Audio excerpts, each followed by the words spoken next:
Sally wanted shadows she could crawl into.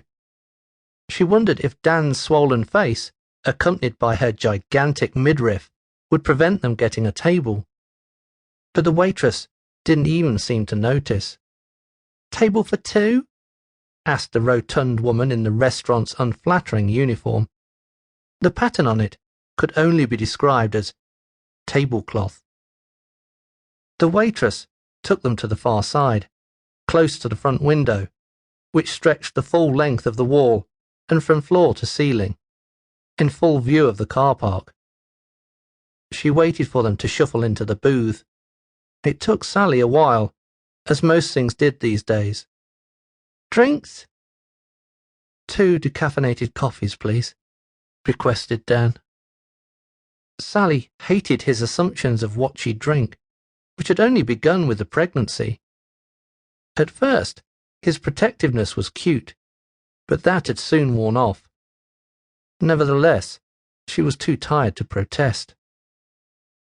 The waitress left them. Sally was still squeezing her bump into the booth. "Do you need a hand, hun?" "I'm fine." Sally landed and took a deep breath. "What's the plan?" Dan rubbed his face to wake himself up, but it hurt. The swelling had peaked. "Ow," he squeaked. "You should wash that." "I will before we leave." He glanced round the restaurant, but there was no chance of finding inspiration in a place like this. "To be honest, I don't have a plan. I thought about it in the car, but I just went round and round. Have you had any thoughts?" "Yes." The waitress returned with 2 coffees. "Ready to order?"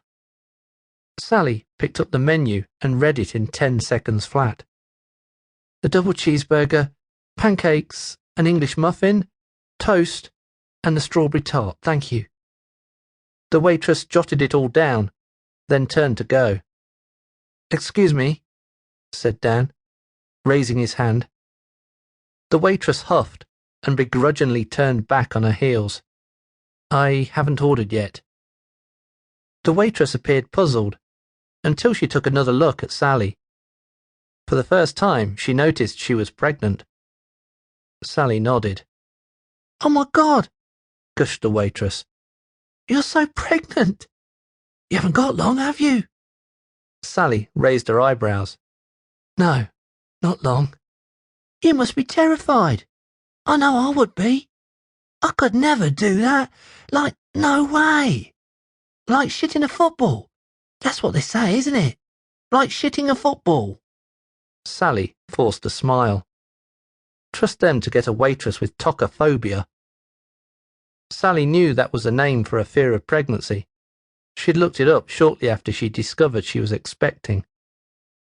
"I don't think the hospital exists that has enough drugs to keep me happy during the delivery." Sally saw Dan look away, as he always did when she half-joked about the upcoming festival of torment.